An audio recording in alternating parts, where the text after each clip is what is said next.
Hello बच्चों।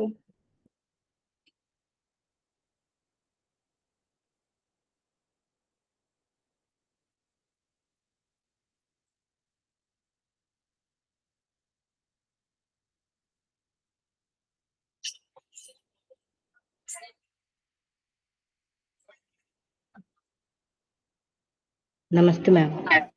नमस्ते।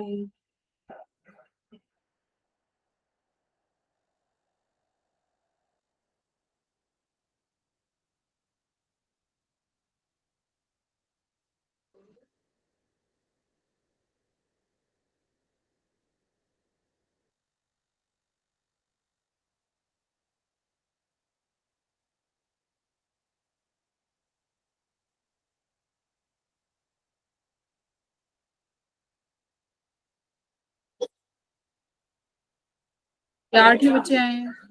Jasmine, तुलसी, Jasmine, हिमाली।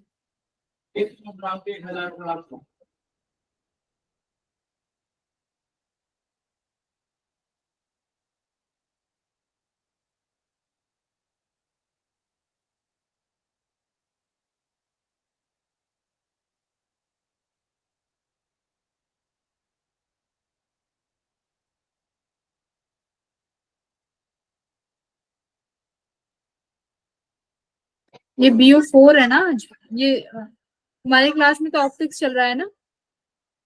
Yes ma'am. एक सेकंड।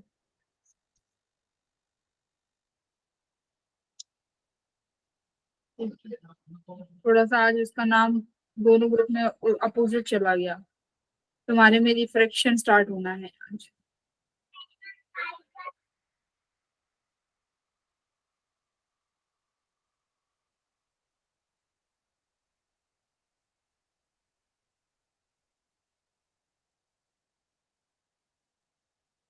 ठीक है, तो लास्ट क्लास में कहाँ तक हो गया था भाई? मैग्निफिकेशन तक मैम।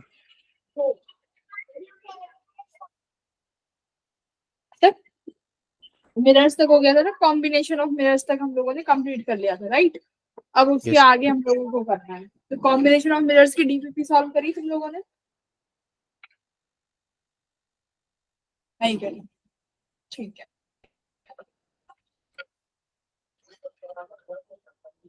आज पढ़ेंगे रिफ्रैक्शन, है ना। तो रिफ्रैक्शन के बारे में थोड़ा देखेंगे। पहले रिफ्रैक्शन के लॉज, जैसे रिफ्लेक्शन के लॉज थे ऐसे रिफ्रैक्शन के लॉज हैं हमारे पास।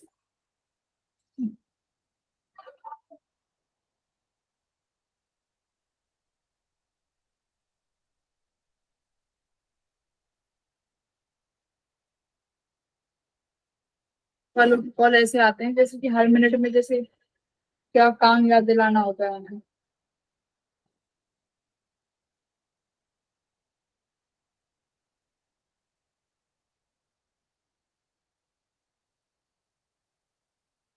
ठीक है, चलो तो क्या पढ़ेंगे? सबसे पहले तो हम लोग रिफ्रैक्शन ही पढ़ेंगे कि रिफ्रैक्शन क्या है, क्या होता है रिफ्रैक्शन। तो रिफ्रैक्शन के बारे में क्या जानते हो बच्चों?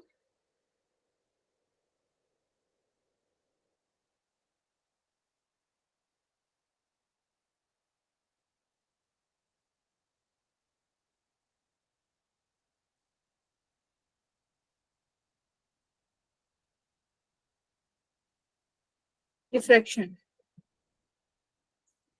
हाँ बताओ।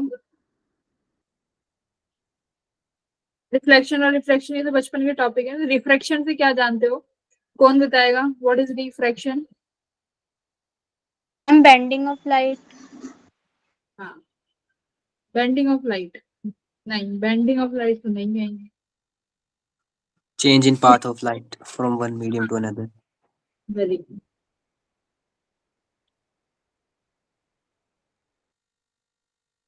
एकदम सही।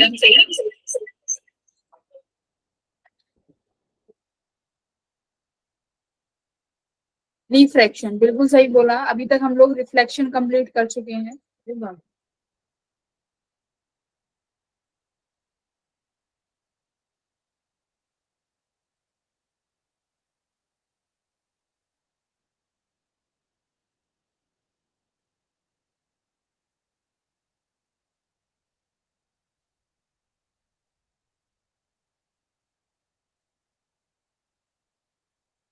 क्या हो गया?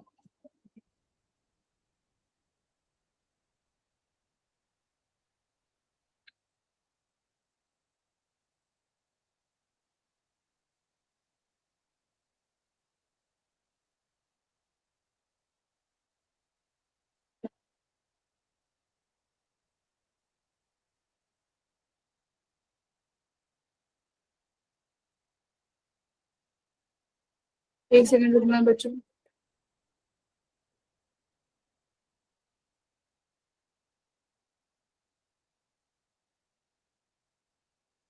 एक बोल के रखो।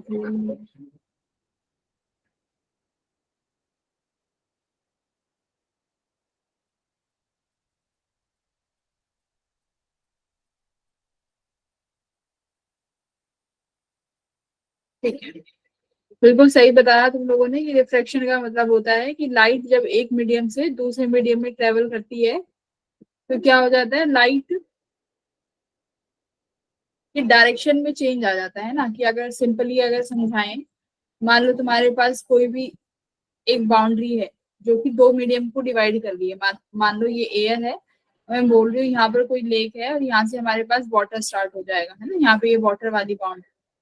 अब कोई भी लाइट जब इंसिडेंट करती है, ठीक है, मान लो ये लाइट है, ये इंसिडेंट करी है और ये मैंने यहाँ पे एक नॉर्मल ड्रॉ कर दिया, ये हमारे पास नॉर्मल है।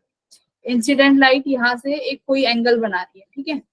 अब क्या होगा, अब लाइट जब एक मीडियम से दूसरे मीडियम में जाएगी तो लाइट अपना एक्चुअल पाथ, जो ये एक्चुअल पाथ इसका होना चाहिए था, इसको ट्रेवल ना करके क्या हो जाती है बच्चों, नॉर्मल के तरफ या तो बेंड हो जाती है या नॉर्मल से दूर चले जाती है ना। दो चीज होंगी। जब लाइट एक मीडियम से दूसरे मीडियम में जाएगी तो लाइट का बेंडिंग इफेक्ट आएगा। अब वो बेंडिंग इफेक्ट या तो नॉर्मल की तरफ आ सकता है या नॉर्मल से दूर। ये किस पे डिपेंड करेगा, जैसे ये हमारा एयर है, एयर से वाटर में लाइट जा रही है ना। तो जब एक, तो क्या होगी, यहाँ से जो लाइट है ना उसकी बेंडिंग हो जाएगी, ठीक है। लाइट बेंड हो गई कहाँ पर, टुवार्ड्स द नॉर्मल। तो नॉर्मल के टुवार्ड्स लाइट बेंड हो गई। अब जो नॉर्मल के साथ ये वाली जो लाइट हमारी ट्रांसमिट हुई है, इसे बोलेंगे हम लोग रिफ्रैक्टेड रे।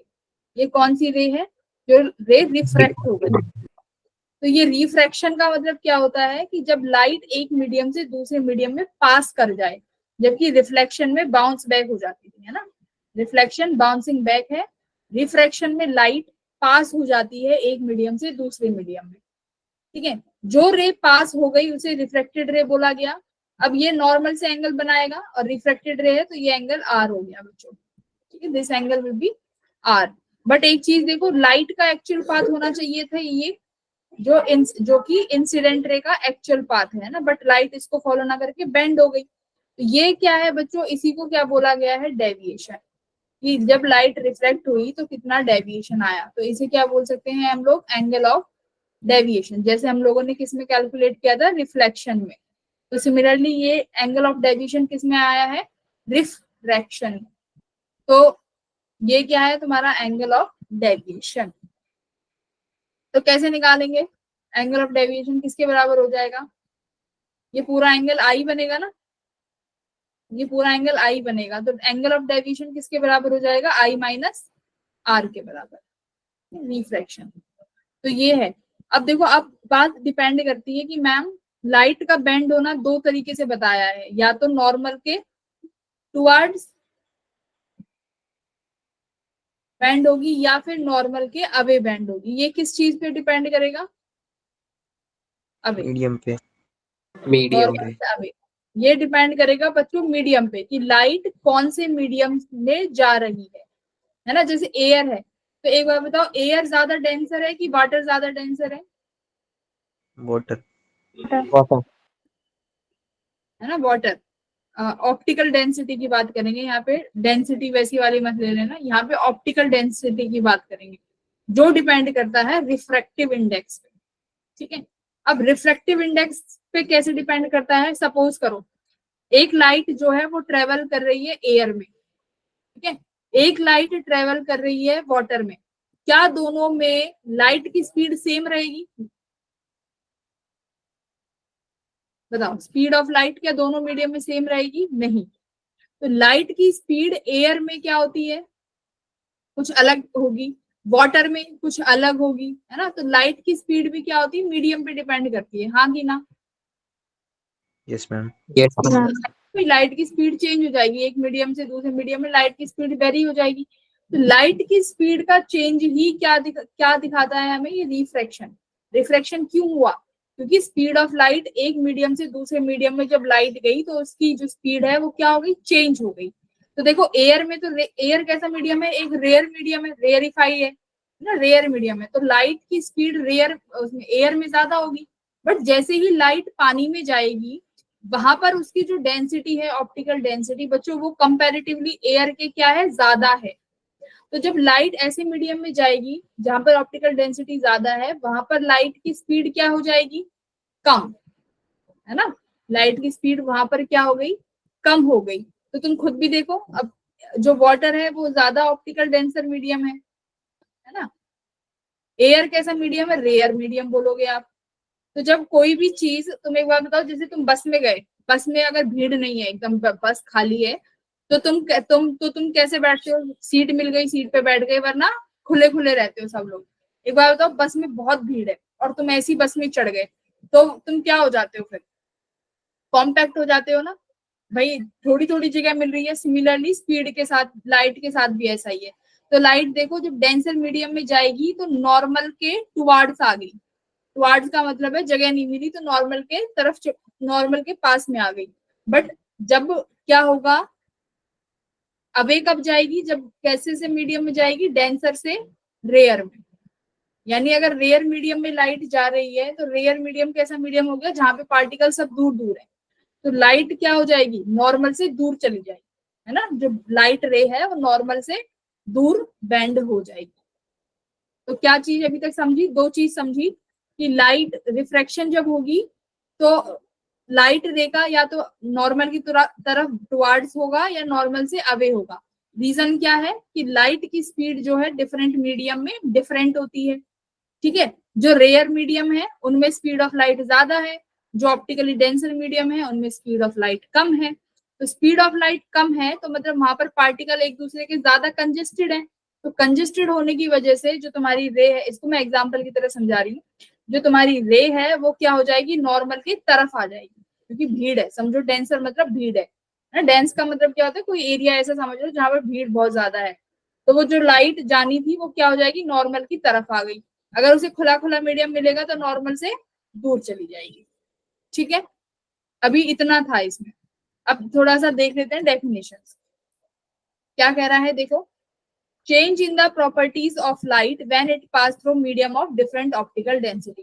मतलब जब लाइट किसी डिफरेंट ऑप्टिकल डेंसिटीज के मीडियम में जाती है तो लाइट की प्रॉपर्टी बच्चों चेंज हो जाती है। कैसे? ऑप्टिकली डेंसर मीडियम, यानी जहां पर डेंसिटी ज्यादा है वहां पे स्पीड ऑफ लाइट देखो क्या लिख रहा है? कम हो गई। पर जो रेयर मीडियम है वहां पर स्पीड की लाइट क्या है बच्चों? ज्यादा है। ठीक है, इतना समझ में आया? Yes ma'am. ठीक है। Yes, ma'am. हाँ, तो अभी बताओ, अगर लाइट डेंसर से रेयर मीडियम में जाएगी तो किसकी तरफ बेंड होगी या अवे? नॉर्मल से। Away, normal Away. से। डेंसर टू रेयर है तो लाइट रेयर मीडियम में जा रही है, मतलब वहां पर पार्टिकल दूर दूर होंगे। तो लाइट नॉर्मल से दूर हो गई, है ना। रेयर मतलब दूर चली गई। अब लाइट अगर मान लो रेयर से डेंसर जा रही है तो अभी कैसे मीडियम में जा रही है? डेंस मीडियम में। तो मतलब कॉम्पैक्ट चीजें हैं तो नॉर्मल के तरफ आ गई, तो नॉर्मल के टुवार्ड्स आ गई। इतना ठीक है। रीजन क्या है इसका? कोई पूछेगी ये हो क्यों रहा है towards the normal, away from the normal? ये क्यों हो रहा है? Due to the change in speed of light. Light की स्पीड चेंज हो रही है, ठीक है। अब देखो, ऑप्टिकल डेंसर मीडियम को डिफाइन करने के लिए एक टर्म चाहिए थी कि भाई ऑप्टिकल डेंसर है, पर हम कैसे बताएंगे ये मीडियम ऑप्टिकल डेंसर है? How can you identify this?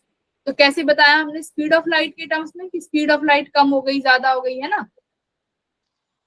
बोलो, ऑप्टिकल डेंसर मीडियम को हमने अभी तक देखा कि स्पीड ऑफ लाइट के टर्म्स में, कि अगर कम हो गई तो रेयर है, अगर स्पीड ऑफ लाइट ज्यादा हो गई, सॉरी, अगर ज्यादा हो गई तो रेयर है, लाइट कम हो गई तो डेंसर मीडियम है।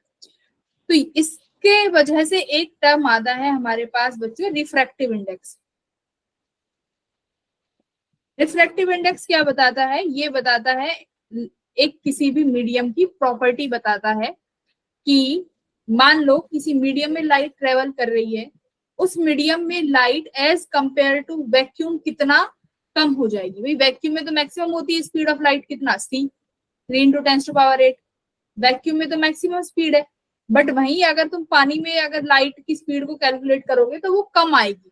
तो हम एक कंपैरिजन करते हैं कि पानी में जब लाइट की स्पीड है वो वैक्यूम से कितना कम हुई, तो वो क्वांटिटी हमें क्या बताएगा, refractive index of that medium. तो रिफ्रैक्टिव इंडेक्स क्या बताता है बच्चों, किसी भी मीडियम की उस प्रॉपर्टी को बताता है कि मीडियम कितना ऑप्टिकली डेंसर है।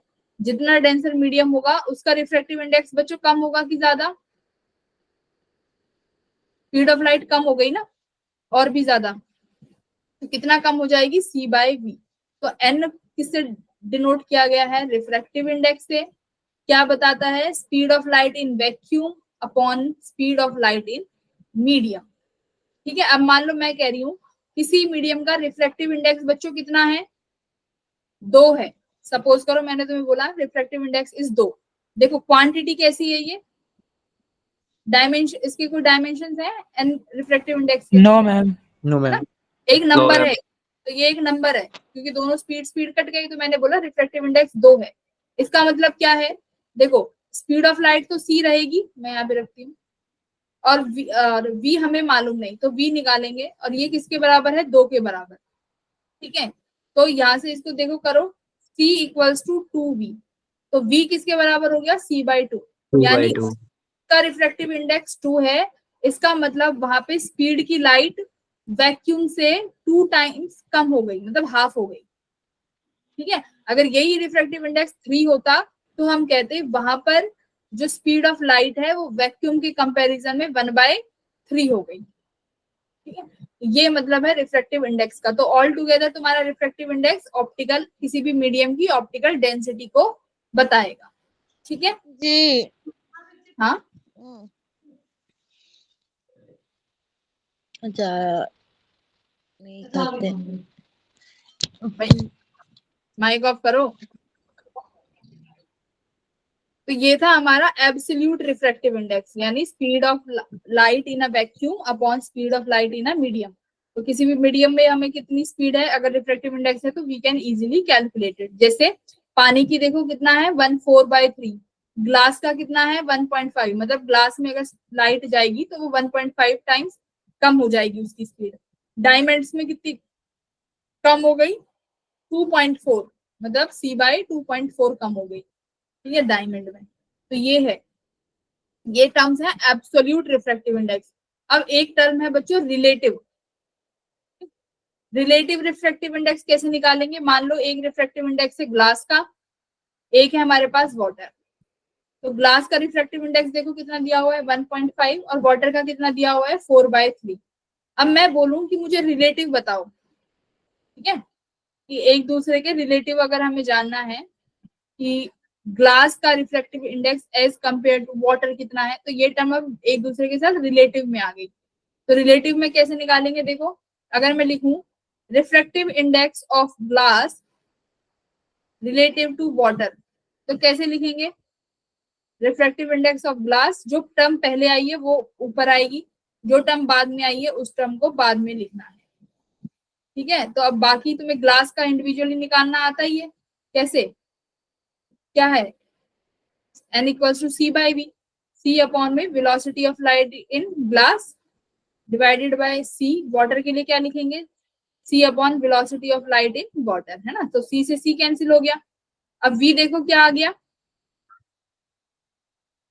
Velocity of water upon velocity of glass, और ये क्या था ng अपॉन nw। तो देखो ng upon nw = vw upon vg, यानी रिफ्रैक्टिव इंडेक्स एक दूसरे के वेलोसिटी के साथ क्या है, इनवर्सली में है। ठीक है, तो ये वही चीज है। तो ये क्या है, कंपैरेटिव रिलेटिव रिफ्रैक्टिव इंडेक्स। तो कैसे क्या चीज ध्यान रखनी है कि जिसका रिस्पेक्ट में निकाल रहे हो, जैसे refractive index of glass with respect to water है ना, रिलेटिव टू वाटर, तो जो टर्म पहले है बच्चों वो टर्म ऊपर लिखोगे ng, फिर वाटर सेकंड पे है तो अपॉन में nw, उसके बाद तो तुम्हें सिंपल फॉर्मूला लगाना है एब्सोल्यूट रिफ्रैक्टिव इंडेक्स का, वहां से तुम्हें वेलोसिटी के टर्म्स में रिलेशन आ जाएगा। ठीक है, ये समझ में आया रिलेटिव? Yes, ma'am. कुछ नहीं है। अगर मैं बोलूं कि रिफ्रैक्टिव इंडेक्स एयर का विद रिस्पेक्ट टू ग्लास बताओ, तो एयर का विद ए जी लिखोगे तो ए ऊपर आ जाएगा, जी नीचे आ जाएगा अपॉन में, तो ऐसे निकालना है, इसी को रिलेटिव बोला गया है। अब देखो, अगर लाइट किसी मीडियम के नॉर्मल से इंसिडेंट हो, मतलब यही तुम्हारा मीडियम है और ये इस मीडियम का नॉर्मल है, ठीक है, अब यहीं से लाइट इंसिडेंट हो रही है, तो देखो एंगल आई कितना बन गया, 0, और एंगल आर कितना होएगा, 0. 0, क्योंकि रिफ्रैक्शन में भी देखो रिफ्रैक्शन है ना, तो रिफ्रैक्शन का जो पहला लॉ है वो क्या है, कहता है, जो रिफ्लेक्शन का पहला लॉ था कि angle i equals to angle r, तो ये यहाँ पे भी हमारा वो मतलब जिससे लाइट आई, मतलब ये वाला तो रिफ्लेक्शन का था ना, रिफ्रैक्शन में आएगा कि all are in one plane, angle i angle r and normal all are in one plane. ठीक है, तो देखो अब इंसिडेंट हुई उसी से, तो रिफ्लेक्टेड भी उसी में ही हो जाएगी। तो क्या हो जाएगा, जब डेविएशन 0 डिग्री है तो नॉर्मल इंसिडेंट के लिए एंगल ऑफ डेविएशन 0, तो रिफ्लेक्टेड रे सेम उसी डायरेक्शन में चली जाएगी परपेंडिकुलरली, तो यहाँ पर डेविएशन 0 मिलेगा, नो डेविएशन इज देयर। जैसी लाइट आई वो सीधे पूरी ट्रांसमिट हो गई, तो डेविएशन यहाँ पर 0 है। और यहाँ पर एंगल ऑफ डेविएशन हम पढ़ ही चुके हैं, कितना हो जाएगा, लाइट आई ये आर होगा और ये वाला हमारा एंगल डेल बनेगा, ये कंप्लीट एंगल आई है, तो डेविएशन किसके बराबर हो जाएगा, आई माइनस आर, जैसे फर्स्ट में यहाँ पे किया है ना, ये देखो ये एंगल ऑफ डेविएशन, ये पूरा एंगल जो बनेगा ये किसके बराबर बनेगा, आई के बराबर, क्योंकि ये पूरा आई है ना, तो ये पूरा आई है और मैंने बोला कि ये इतना आर है, तो डेविएशन किसके बराबर हो गया, आई माइनस आर के। एंगल ऑफ डेविएशन में दिक्कत किसी को? No, ma'am. No, ma'am. तो ये था बेसिक एंगल ऑफ इंसिडेंस निकाल, एंगल ऑफ डेविएशन सीख लिया। अब क्या है, लॉज। तो रिफ्रैक्शन के लॉज देखो क्या है कि आई आर और नॉर्मल एक ही प्लेन में लाई करेंगे, तो फर्स्ट लॉ है तुम्हारे रिफ्रैक्शन का, this is first law. First law क्या कह रहा है, इंसिडेंट रे, नॉर्मल और any reflecting surface of the reflected ray all lie in the same plane, ये सब एक ही प्लेन में लाई करेंगे। ठीक है, इसमें कुछ खास है नहीं। सेकंड लॉ, ये सबसे ज्यादा इंपॉर्टेंट है। अच्छा, incident ray, normal to any reflecting surface at a point of incidence and other reflected ray all lie in the same plane. Okay. Second law, ये लॉ सबसे ज्यादा इंपॉर्टेंट है, जिसे हम बोलते हैं स्नेल्स लॉ और second law of refraction.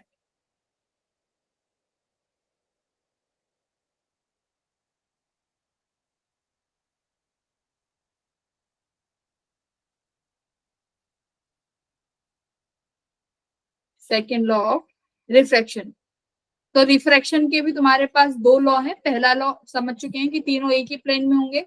Second law सबसे इंपॉर्टेंट है, जो कि पूरी रिफ्रैक्शन में काम आएगा, स्नेल्स लॉ। स्नेल्स लॉ क्या कहता है, देखो,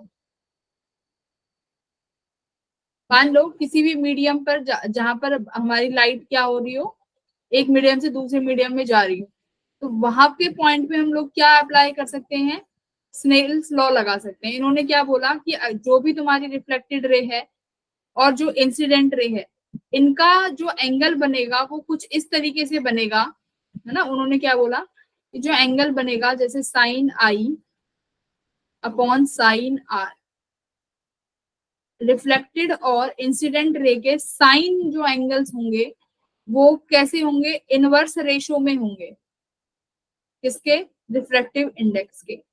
मतलब कि मान लो ये तुम्हारा पहला मीडियम है जिसका रिफ्रैक्टिव इंडेक्स n1, लाइट दूसरे मीडियम में जा रही है रिफ्रैक्ट होके जिसका रिफ्रैक्टिव इंडेक्स n2 है। ये इंसिडेंट रे नॉर्मल के साथ एंगल आई बना रही है, तो ये हमारा एंगल ऑफ इंसिडेंस का साइन लेंगे, यहाँ साइन एंगल, तो ये साइन आई हो गया। ये रिफ्रैक्टेड रे तुम्हारे नॉर्मल के साथ एंगल आर बना रही है, तो इसको मैं क्या बोलूंगी, इसका भी साइन एंगल लेंगे विच इज साइन आर। दोनों को रेशो में लिखा sine i upon sine r. तो इन दोनों एंगल के जो रेशो होंगे वो इस तरीके से होंगे opposite to their refractive index. जैसे कि साइन आर का साइन आर यानी रिफ्रैक्टेड रे कौन से मीडियम में गई है बच्चों, N2 मीडियम में, है ना। बट जो इंसिडेंट रे है वो किस मीडियम में है, N1 मीडियम में।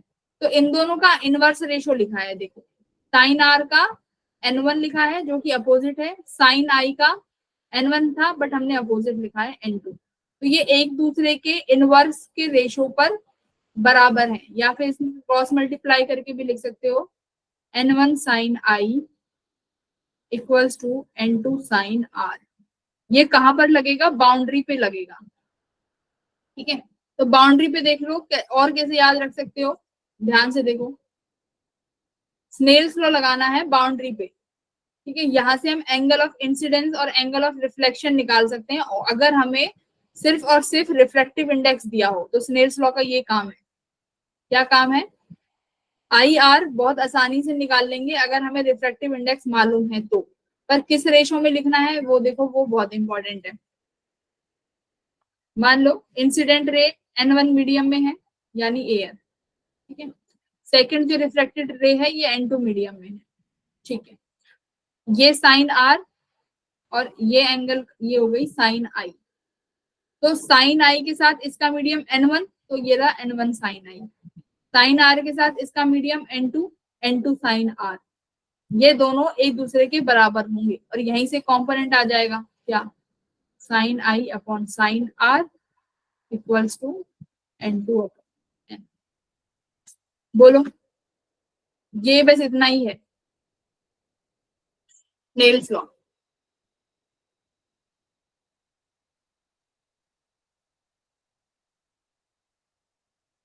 बताओ स्नेल्स लॉ समझ आया? Yes ma'am. Yes, ma'am. देखो स्नेल्स लॉ क्या है, कुछ नहीं है, जब भी किसी एक बाउंड्री पे बाउंड्री है, ठीक है, एक जो दो मीडियम को सेपरेट कर रही है, एक बाउंड्री है जो इस मीडियम और इस मीडियम को सेपरेट कर रही है, जब रिफ्रैक्शन होगा ना तो वो रिफ्रैक्शन किस एंगल पे होगा, मतलब साइन आर जो है वो कितना एंगल बनाएगा नॉर्मल के साथ, ये सब चीजें किस पे डिपेंड करेगी, अभी हमने देखा रिफ्रैक्टिव इंडेक्स पे करेंगी, क्योंकि हमने पढ़ा है कि क्योंकि जो लाइट का बेंडिंग इफेक्ट है, लाइट किस पाथ पर जाएगी वो डिपेंड करेगा रिफ्रैक्टिव इंडेक्स पे। और रिफ्रैक्टिव इंडेक्स से ही हमें क्या पता चलेगा कि कितना बेंड हुई कितना नहीं हुई।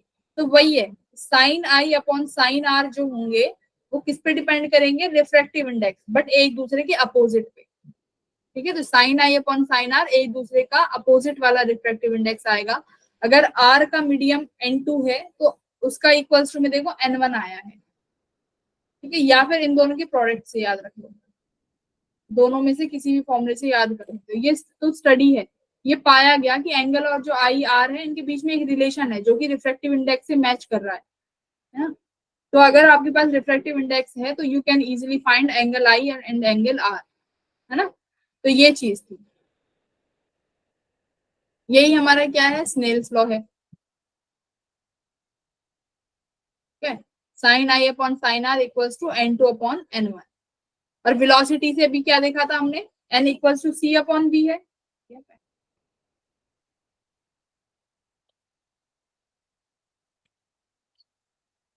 देखो रिफ्रैक्टिव इंडेक्स क्या था, C अपॉन V, है ना। तो रिफ्रैक्टिव इंडेक्स वेलोसिटी का कैसा है, इनवर्सली है ना। तो अगर मुझे लिखना हो N2 अपॉन N1 तो वेलोसिटी क्या हो जाएगी, अपोजिट, V1 अपॉन V2। बोलो, तो वेलोसिटी के रिफ्रैक्टिव इंडेक्स अपोजिट में है, कहां से, N equals to C upon V से। तो रिफ्रैक्टिव इंडेक्स अगर दो मीडियम के N2 अपॉन V1 है और फर्स्ट मीडियम में जो वेलोसिटी है लाइट की V1 है, सेकंड मीडियम में लाइट की वेलोसिटी V2 है, तो इनका रिलेशन कैसा आएगा, इनवर्सली। तीसरी टर्म आई हमारे पास लैम्डा की, तो लैम्डा को कैसे कनेक्ट कर सकते हैं बताओ वेलोसिटी के साथ,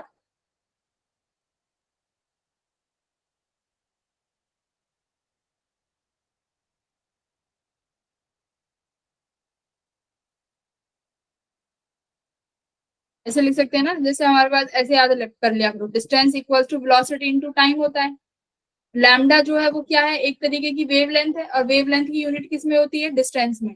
तो डिस्टेंस में देखो मैंने लैम्डा लिख दिया। वेलोसिटी क्या है, उस लाइट की velocity in the respective medium, velocity. Time को क्या लिख सकते हैं, 1/f, है ना। तो टाइम को v/f लिख दिया। तो लैम्डा और वेलोसिटी में कैसा रिलेशन आया, डायरेक्टली आया ना। तो देखो v1/v2 को मैं क्या लिख सकती हूँ, डायरेक्टली प्रोपोर्शनल टू λ/λ2। ठीक है, तो ये तुम्हारा एक रिलेशन आ गया, v1/v2/λ/λ2। ये रिलेशन जो है ये बहुत इंपॉर्टेंट है, ये याद रखना। यहाँ तक किसी को परेशानी तो एक बार पूछ लो, फिर आगे बढ़ते हैं। ये बेसिक पढ़ाया है जो अभी तुम 10th तक पढ़ते आए हो।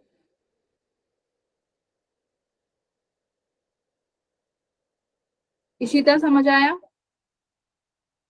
Yes ma'am. Kanak? Yes ma'am.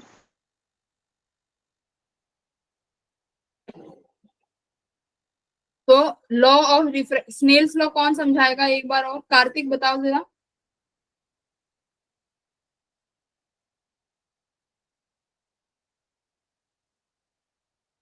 Kartik?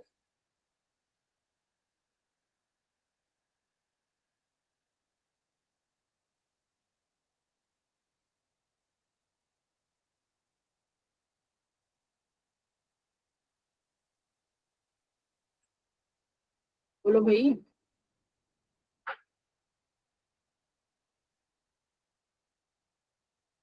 फिर मैं आगे बढ़ रही हूँ, किसी को कोई डाउट नहीं है तो।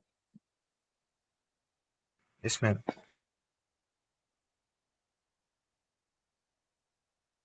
चलो डाउट नहीं है ना तो क्वेश्चन करो।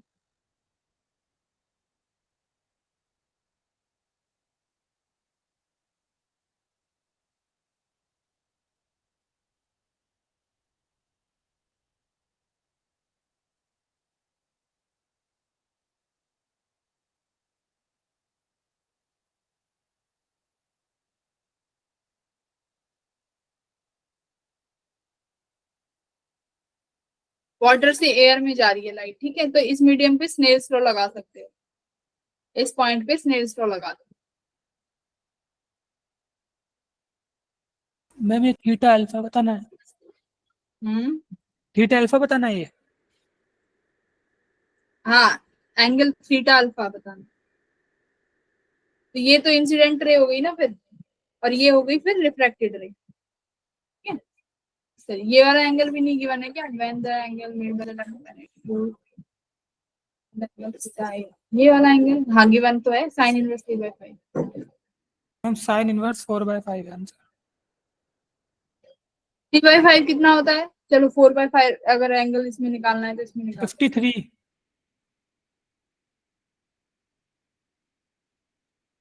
तो क्या करो, बाउंड्री पे क्या लगा दो, स्नेल्स लॉ। तो स्नेल्स लॉ अप्लाई करेंगे हम लोग इस मीडियम पे। तो क्या था हमारे पास, μ1 sin i equals to μ2 sin r, है ना। तो sin i, साइन एंगल कितना है 3/5, साइन इनवर्स 3/5। μ1 इसका रिफ्लेक्टिव इंडेक्स कितना है 4/3, इक्वल्स टू μ2 जिस मीडियम में जा रही है उसका रिफ्लेक्टिव इंडेक्स 1, और यही हमें फाइंड करना है साइन थीटा। ठीक है, तो साइन थीटा कितना आ गया,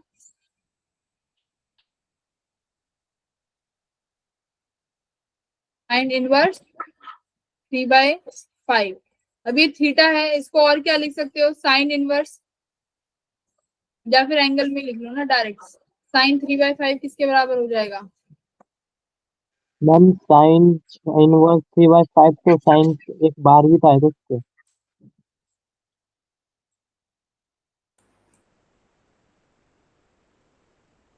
हाँ तो साइन इनवर्स 3/5 है ना ये। तो ये साइन हमारा कितना एंगल बना गया 53 हो गया ना, तो साइन 53 लिख लो डायरेक्ट।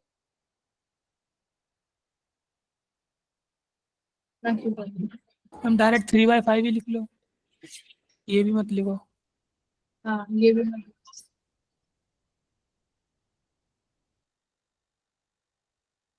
तो ये हमारा एंगल कितना हो गया, sign I 3/5।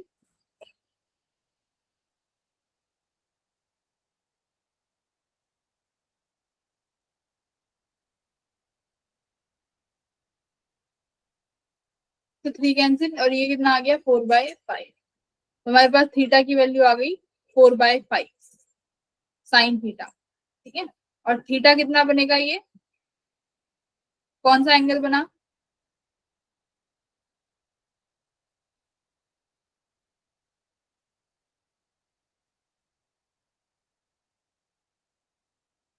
Four by five वाला 53 वाला बना ये तो, और ये 3/37 वाला बना, ठीक है। तो साइन थीटा, थीटा आ गया साइन इनवर्स 4/5। तो बस स्नेल्स लॉ लगाना था आपको, साइन इनवर्स 4/5। चलो क्वेश्चन नंबर नेक्स्ट करो, ये वाला क्वेश्चन करो।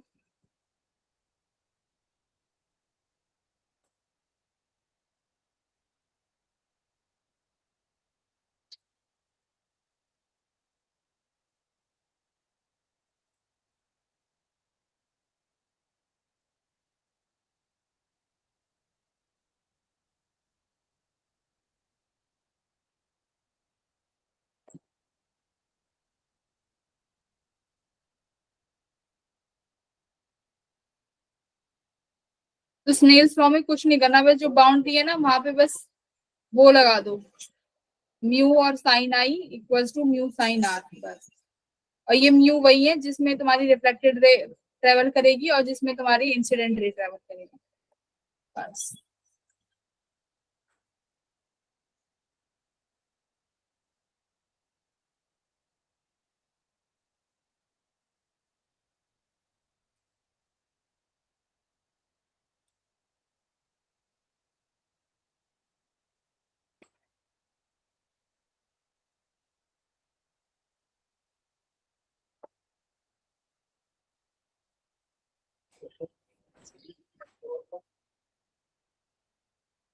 बहुत आसान है, आई आर दिए हुए हैं,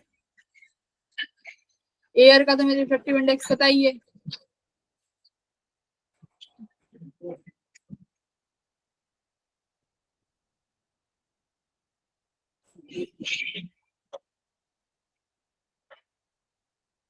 μ1 और μ2 के रेशो आ गए, और वो किसके रेशो के बराबर होते हैं, V2/V1।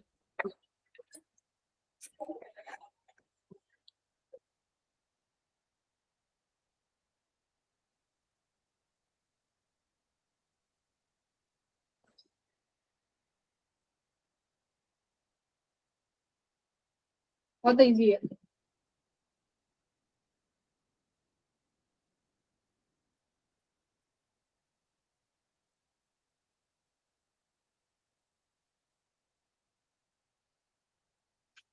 देखो दो मीडियम है, ये मान लो ये मीडियम ए है और ये मीडियम बी है, तो इन्होंने बोला है लाइट 3/√6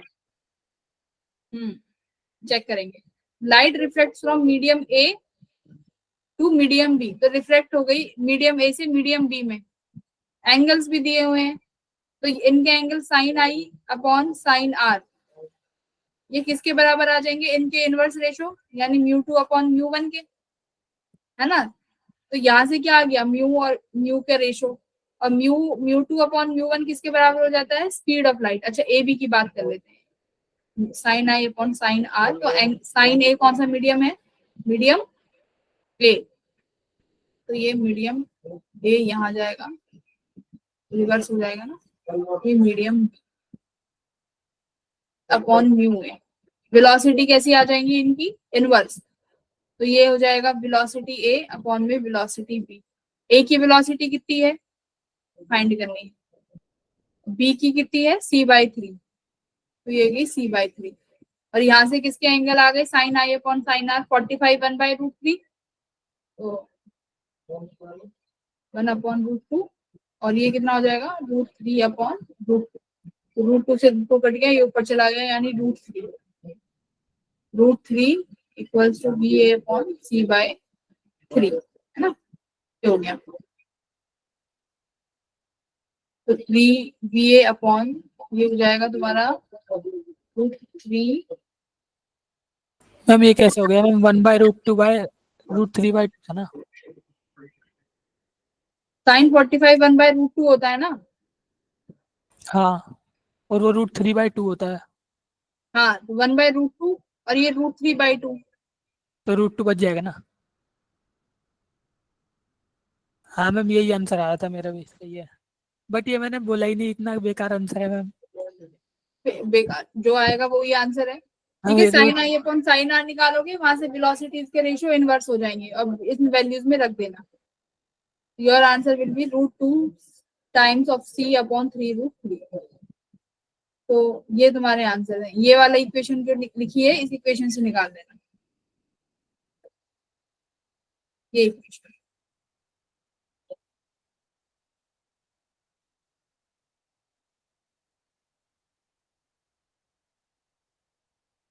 करो बाकी की जिनका आंसर नहीं आया है।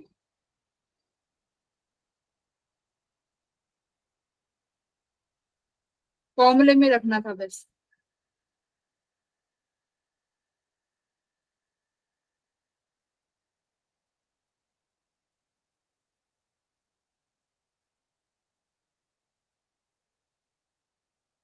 सबका आ गया, चलूं आगे।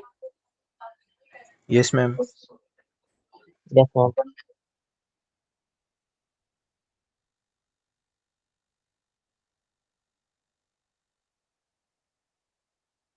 ये वाला करूं।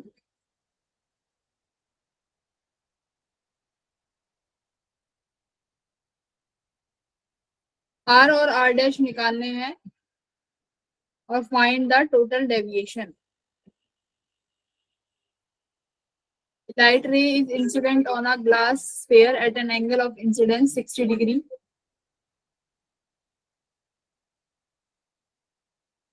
As shown, find the angle R, R dash and angle E and the total deviation. तो देखो दो बार रिफ्लेक्शन हुआ, एक तो इस यहाँ पर हुआ और फिर जब ये बाहर एमरजेंट होके गई तब हुआ। तो एक डेविएशन यहाँ से आएगा और एक डेविएशन यहाँ से आ गया, तो दो डेविएशन हो गए। तो दोनों डेविएशन निकालने, तो पहले तो R निकालोगे तभी मिल पाएगा, और R डैश निकालो।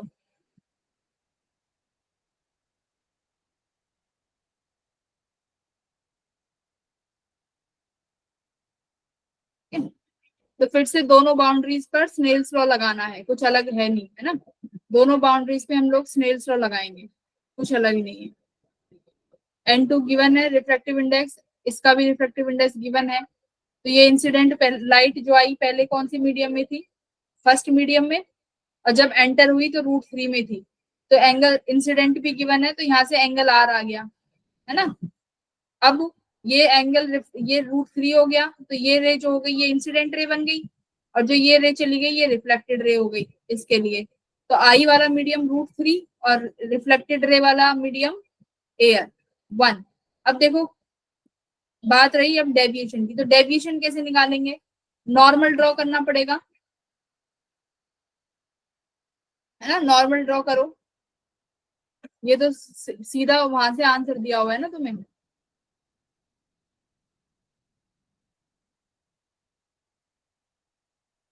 एंगल आई नॉर्मल से ड्रॉ लेना पड़ेगा, तो नॉर्मल ड्रॉ करो पहले, फिर मैं दूसरे टॉपिक पे जाऊंगी।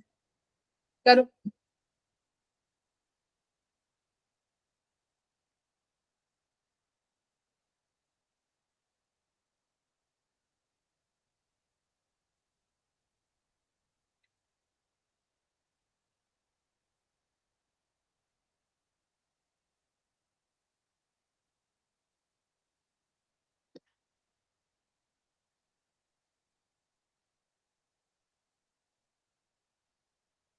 मैम क्या बताना है, R? अब पहले R और R डैश और फिर बताओ total deviation. Ma'am total deviation 90 और R डैश 30।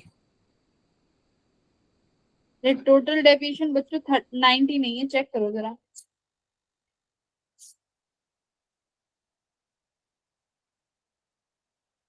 तो पहले देखो फर्स्ट बाउंड्री पे लगाते हैं, mu sine i equals to mu sine r. सब ध्यान से देखो, यहाँ पर रिफ्रैक्टिव इंडेक्स 1 है, साइन की वैल्यू हमारे पास 60 degree, equals to refractive index √3 है, साइन आर मालूम नहीं।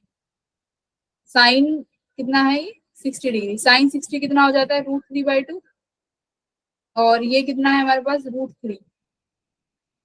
और ये है मेरे पास साइन आर, है ना।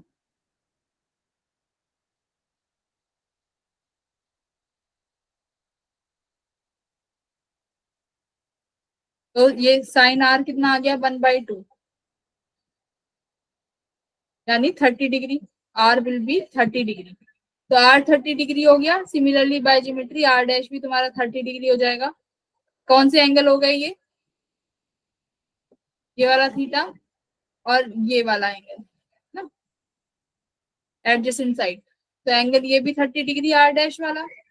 अब यहाँ से एंगल ई निकाल लो, तो आप यहाँ पर दोबारा से स्नेल्स लॉ लगा के बी मीडियम पे, तो ये क्या हो जाएगा, mu sine R, mu one sine are equals to mu two sine E ना आर डैश। तो ये √3 है। साइन 30 डिग्री ये कितना हो गया 1/2। म्यू2 कितना है 1। साइन ई कितना आ गया √3/2 √3/2, है ना। कुछ गड़बड़ तो नहीं करी आई, ठीक है। रिफ्रैक्टिव इंडेक्स का 1 इक्वल टू 60 डिग्री। तो ई आ गया हमारे पास 60। और डेविएशन हमने अभी सीखा है निकालना आई माइनस आर। तो यहाँ इंसिडेंट 60 था और ये रिफ्लेक्टेड कितना हो गया 30। तो यहाँ से 30 डिग्री बना और यहाँ से कितना बना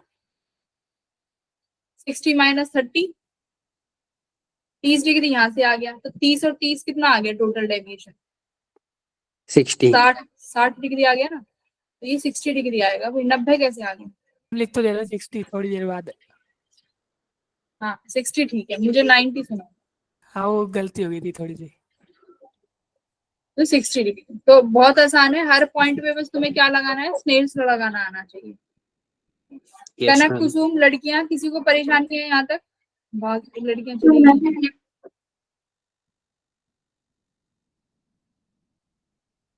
फिजिक्स तो पढ़नी पड़ेगी।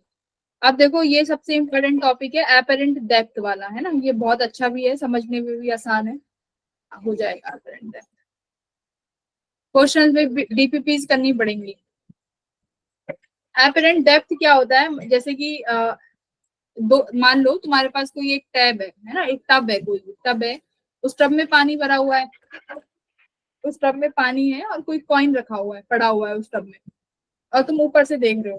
तो तुम्हें क्या लगेगा, वो कॉइन है ना, वो तुम्हें उसकी रियल जो पोजीशन है उस पर नहीं दिखाई देगा। तुम्हें क्या लगेगा, जो कॉइन है वो ऊपर दिखाई देगा, बट उसकी जो रियल पोजीशन होगी वो कहाँ होगी, वो कुछ और होगी। बट तुम्हें दिखाई देगा वो अपनी रियल पोजीशन से ऊपर की तरफ।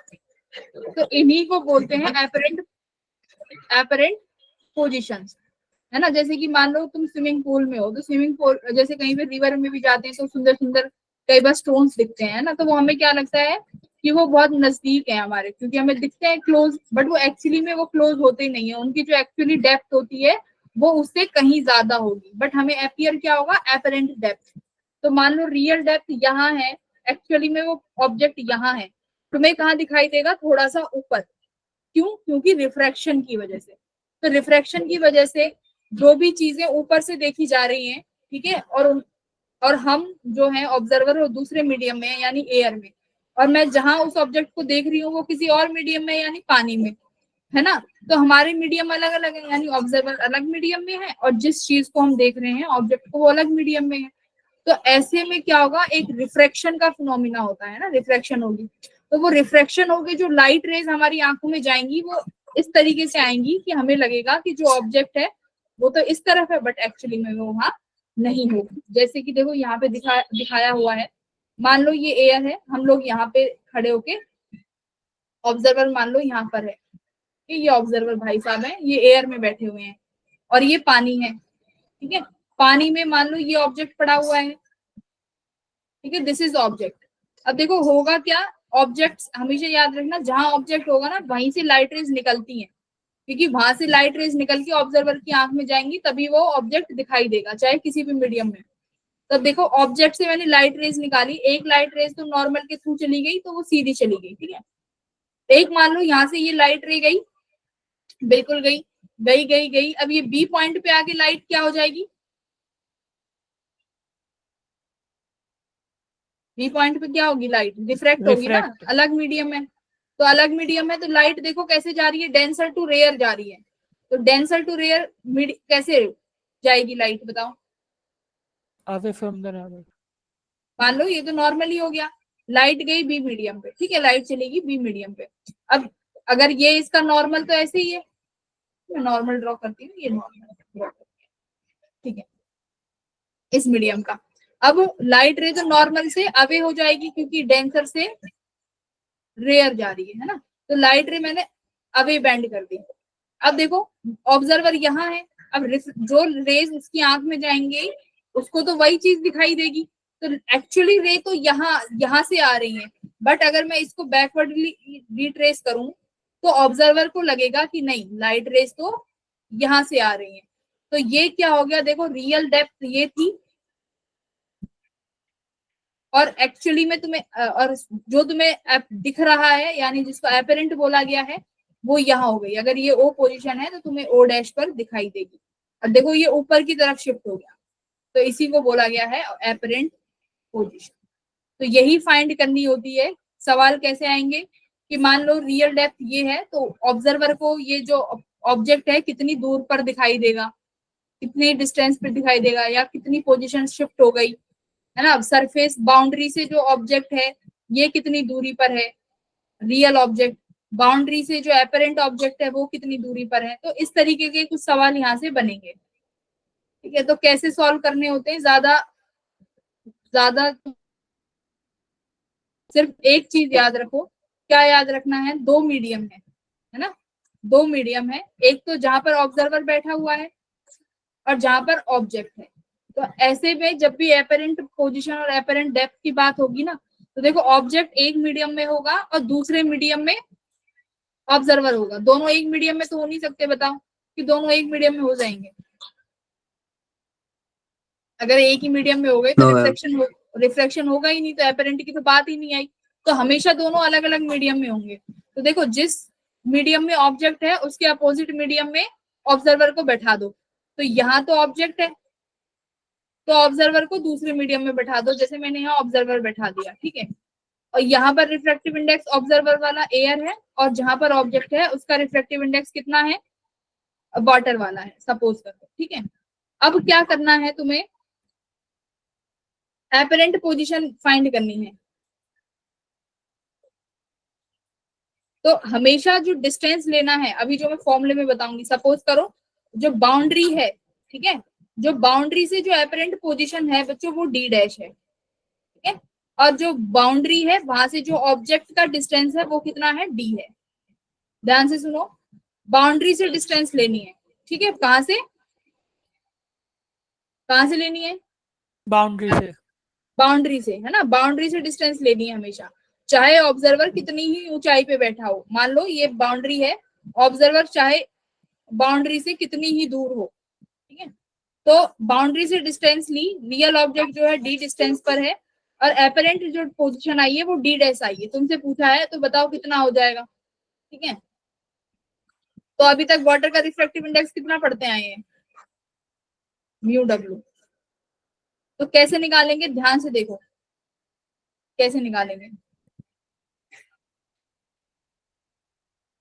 ई dash upon d equals to, हमेशा रिफ्रैक्टिव इंडेक्स बच्चों ऊपर वो वाला लिखेंगे जहां पर ऑब्जर्वर बैठा हो, और ऑब्जर्वर हमेशा ऑब्जेक्ट के अपोजिट मीडियम में बैठा देना। तो म्यू ओ, दूसरा कौन सा, मतलब ये ऑब्जर्वर वाला है, ठीक है, म्यू ऑब्जर्वर। अब दूसरा कौन सा रिफ्रैक्टिव इंडेक्स बचा, जो ऑब्जेक्ट वाला होगा उसको म्यू लिखोगे। तो यहां से तुम्हें डी डैश मिलेगा। ये देखो बहुत अच्छा फॉर्मूला है, हमेशा तुम्हें कंफ्यूजन होगी कि कौन सा म्यू पहले लेना है, तो तुम्हें क्या लिखना है, डी, ऊपर हमेशा याद रखना ऊपर डी डैश है यानी जो एपरेंट पोजीशन है की डिस्टेंस है डी डैश, अपॉन जो रियल पोजीशन की डिस्टेंस है फ्रॉम बाउंड्री डी। अब बात आई कि मैडम रिफ्रैक्टिव इंडेक्स कौन सा ऊपर लिखें, तो हमेशा रिफ्रैक्टिव इंडेक्स ऊपर कौन सा लिखेंगे, जो ऑब्जर्वर वाला है। तो ऑब्जर्वर वाला रिफ्रैक्टिव इंडेक्स ऊपर लिख दो, बाकी एक ही रिफ्रैक्टिव इंडेक्स बचेगा उसको नीचे डिवाइड कर दो। यहाँ से किसका फॉर्मूला आ जाएगा, डी डैश का। ये रिलेटिव के टर्म्स में अभी मत करो, ये मत याद करो, तुम ये फॉर्मूला याद रखो, बस एक फॉर्मूला है। एपरेंट पोजीशन के सारे क्वेश्चन ऐसे निकलेंगे, ठीक है। अब एक बार क्वेश्चन अप्लाई करो, एक बार ये वाला सवाल करना बच्चों, करो खुद से एक बार करो। और डिस्टेंस हमेशा बाउंड्री से ही मैम ये लेना न्यू ऑब्जेक्ट मीडियम का। है। हाँ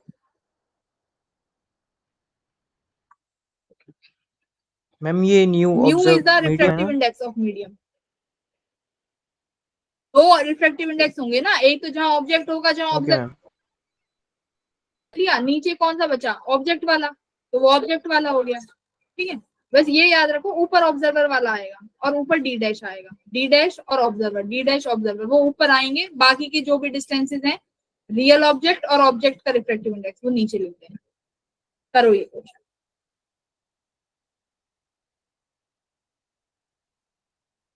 मैम 75। देखो मैं कराती हूँ। ऑब्जेक्ट जो है 100 सेंटीमीटर है पानी के inside, it is viewed from air near normally, find the apparent depth of the object. तो मुझे कुछ नहीं आता, बस मुझे आता है मैडम ने d dash upon d equals to mu observer upon mu बताया है, ये जो ऑब्जेक्ट का होगा डी डैश ही तो फाइंड करना है जो कि एपरेंट डेप्थ है। बाउंड्री से रियल डेप्थ कितनी दी हुई है 100 सेंटीमीटर, तो 100 लिख दी। Observer 100 centimetre. हमेशा एयर में ही होगा, एयर का रिफ्रैक्टिव इंडेक्स कितना होता है 1, और वाटर का कितना होता है 4/3, तो यस ये मैम। 3/4 कर दूं, तो ये कितना हो गया 20, और ये कितना हो गया 70, 23 जा, अच्छा 25 होगा, तो 25 3 जा 75 सेंटीमीटर। तो देखो डी डैश अभी 75 आया है, तो ये कहां से आया है, बाउंड्री से ये 75 सेंटीमीटर पे है। अगर क्वेश्चन आता शिफ्ट निकालो, तो शिफ्ट कितना हो गया बच्चों 100 से 75, तो शिफ्ट कितना 25 सेंटीमीटर और ऊपर की तरफ, ऊपर। तो मतलब हमेशा जब तुम ऊपर से किसी भी ऑब्जेक्ट को देखोगे तो वो तुम्हें क्लोजर दिखाई देगा। ठीक है 75।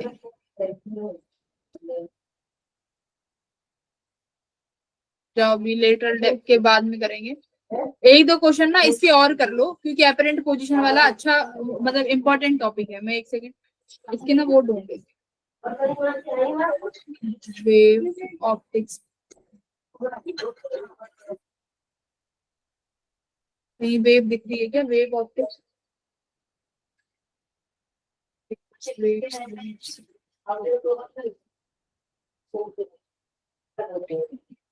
अभी रुक जाना, वेव ऑप्टिक्स के अपेरेंट पोजीशन के क्वेश्चन करके जाओगे, 15 मिनट है अभी बैठे हुए हैं। अरे यार ज्योमेट्री कर रहेगी।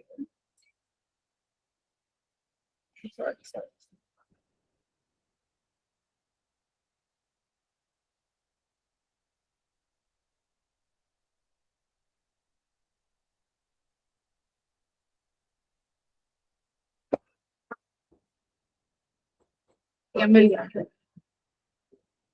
तो कल जो करेंगे वो हम लोग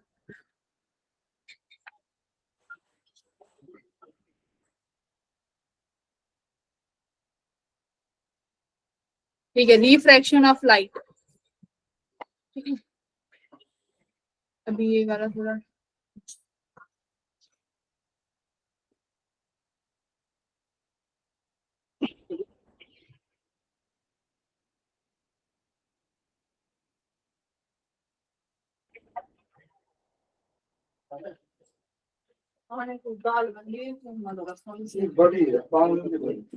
अच्छा ये वाला क्वेश्चन करके देखना बच्चों एक बार, क्वेश्चन नंबर 3, इसको अटेम्प्ट करना है क्वेश्चन नंबर 3 को।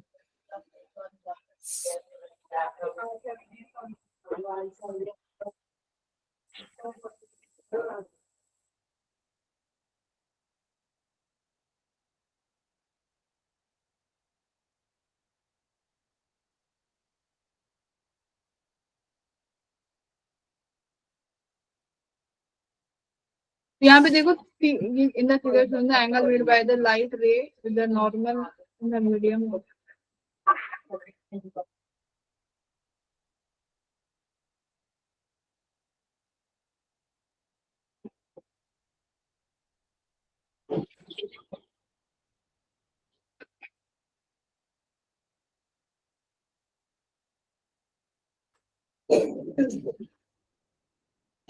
ठीक है।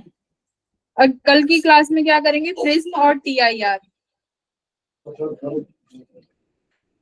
और कुछ इसके क्वेश्चंस और करेंगे। प्रिज्म बात इसके सॉरी अब मैम 30 डिग्री है, हाँ 30 डिग्री है। देखो पता तो मुझे भी नहीं है कितना है, सॉल्व भी करना पड़ेगा। सवाल क्या है, in the figure shown the angle made by the light ray with normal to the medium of refractive index √2। यानी इस मीडियम में तुम्हें बताना है कि जो लाइट रे है नॉर्मल के साथ कितना एंगल बनाएगी। तो तुम्हें हर पॉइंट पे क्या लगाना पड़ेगा, देखो एक यहाँ से फिर एंगल आ रहा आएगा है ना, फिर ये लाइट इस मीडियम में इंसिडेंट होगी, फिर यहाँ पर फिर से एक स्नेल्स लॉ लगाओगे, वहां से एंगल R मिलेगा। तो यही तुम्हें करते जाना है स्टेप, हर पॉइंट पे स्नेल्स लॉ लगाना है। चेक कर लेते हैं, क्वेश्चन नंबर 3 था ना, क्वेश्चन नंबर 3 का वही बस फर्स्ट ऑप्शन है। Yes ma'am 30। 30 तो स्नेल्स लॉ ही लगाना है हर एंगल पे।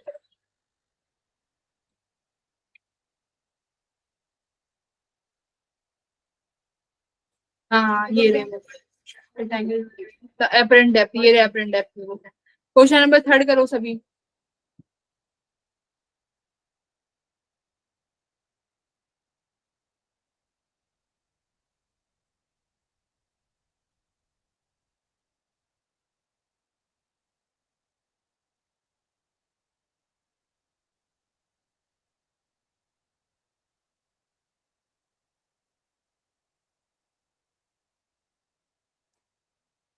Third option. Yes ma'am. सबका 3 आ रहा है, Yes, ma'am. ठीक है चेक करते हैं। 3 का 3, वेरी गुड, 3 का 3। तो यही लगाया है तुमने, D'/D equals to mu observer. तो इसमें तुम्हें क्या गिवन है, एपरेंट डेप्थ गिवन है विच इज 15 सेंटीमीटर, और क्या गिवन है, tank is filled with liquid up to a height of 20 centimetre. तो रिफ्रैक्टिव इंडेक्स तो इसमें है ही नहीं किसी का भी।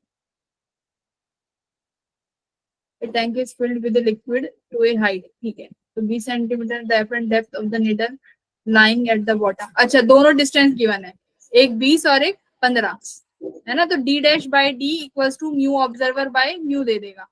तो वहां से तुम्हारे क्या आ जाएंगे, रिफ्रैक्टिव इंडेक्स की वैल्यू आ जाएगी। ठीक है, तो D'/D कर देना। तो 4/2। तो 5th करो।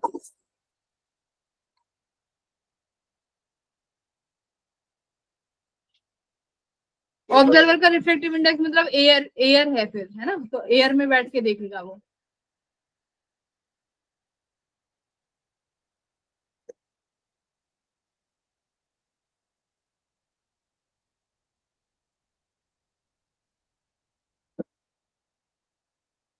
फिफ्थ के बाद 4th भी अटेम्प्ट करना, दोनों अच्छे इजी सवाल है।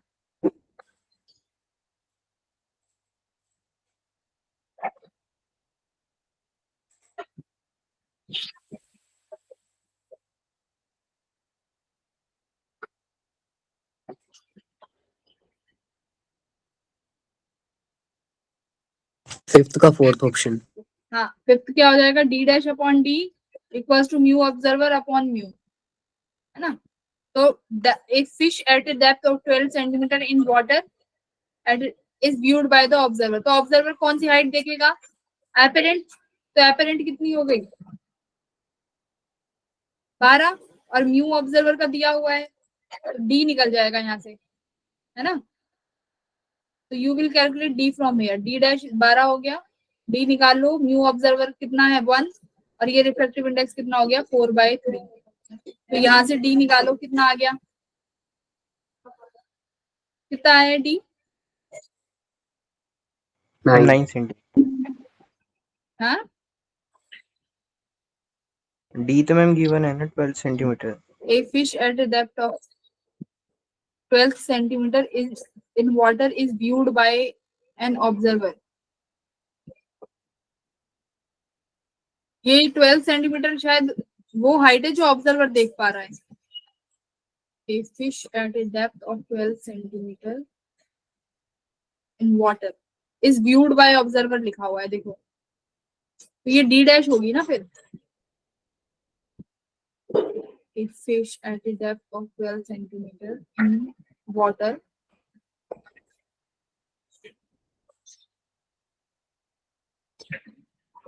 बारह सेंटीमीटर डी डैश है. नहीं मैम डी होगा ना. बट आगे भी तो है height of at a depth of 12 centimetre in water. ठीक है. और पूछा क्या है, to what height the image of the fish is raised. तो कितनी ये तो शिफ्ट पूछा है ना, ये पूछ तो शिफ्ट रहा है हमें. हमें यहाँ से पहले तो एपरेंट पोजीशन निकालनी पड़ेगी या फिर रियल पोजीशन, बट ये समझ नहीं आ रहा कि ये गिवन क्या है. फिश है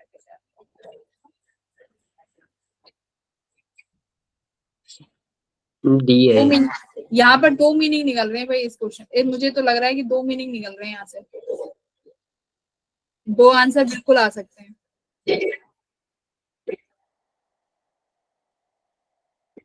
नहीं मैम सही तो है 3 सेंटीमीटर ही. तुमने डी मान के किया है. यस मैम डी होगा. तो डी डैश. Yes, ma'am. अच्छा तो फिर डी कितना, डी डैश कितना आ गया 9. तो फिर शिफ्ट कितना आ गया 3 सेंटीमीटर. ठीक है. Shift will be 3 centimetre. तो पता है पर ऐसे क्वेश्चन में हो जाता है कई बार कि स्टेटमेंट में इशू हो जाते हैं, तो तभी वो कई बार आंसर की में होता है ना, क्वेश्चन का आंसर पता नहीं चल रहा कौन सा है. तो ये हो जाता है. तो तुम्हें देख लेना कि ये डी डैश है कि डी है. मेरे अकॉर्डिंग तो दोनों हो सकते हैं. चेक कर लो ना, फोर्थ ही होगा आंसर. हाँ इसके अकॉर्डिंग तो फोर्थ आ रहा है ना. अगर मान लो कुछ वो, अगर मैं डी मान के चलूं उसको, ये मुझे डी डैश गिवन है, तो आंसर कितना आएगा. और मान लो वो आंसर भी यहाँ पर मौजूद हो. सुनो क्या होगा, अगर डी डैश मान के मैं 12 करूं और वो आंसर मेरा आ जाए कुछ और, है ना. तो डी डैश को 12 दे, डी 4 ही आ रहा है. तब कितना आ रहा है. 4 के इक्वल आ रहा है डी तब.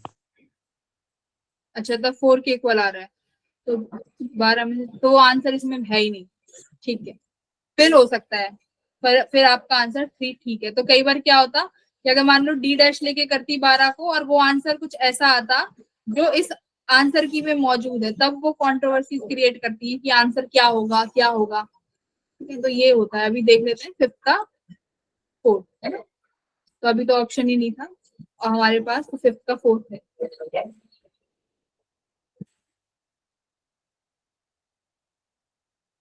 क्या कर तुम्हें वही फॉर्मूले से के अकॉर्डिंग करना है जो मैंने फॉर्मूला सिखाया है. तो एक दो क्वेश्चन और अच्छे अच्छे कल इसी फॉर्मूले से सॉल्व करेंगे, सिर्फ एक इसी फॉर्मूले से. ठीक है. तो कल की क्लास कोई नहीं छोड़ेगा. अब ज्योमेट्रिकल ऑप्टिक्स पढ़ लो ढंग से और यहीं पे खत्म करके चलो, आगे के लिए मत छोड़ो क्योंकि अभी एग्जाम बहुत नजदीक है. ठीक है बच्चों. See you in the next class everyone. Yes, ma'am. Bye bye.